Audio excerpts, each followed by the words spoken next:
Good morning guys, kamusta kayo? At sana ay nasa mabuti kayong kalagayan. For today's video, magluluto na naman tayo ng isang masarap na ulam. Guys, ang ulam namin ngayon ay paksiw, bangus. Ipapaksiw natin yung bangus at iyon po ang ulam namin dahil paborito po nila yan. Tara, samahan nyo na ako.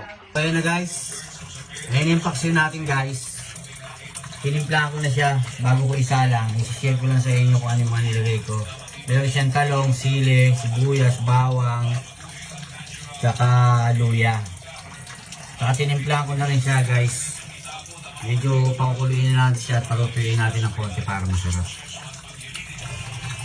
Yan na siya guys. Luto na siya ang ating paksiw na bangus.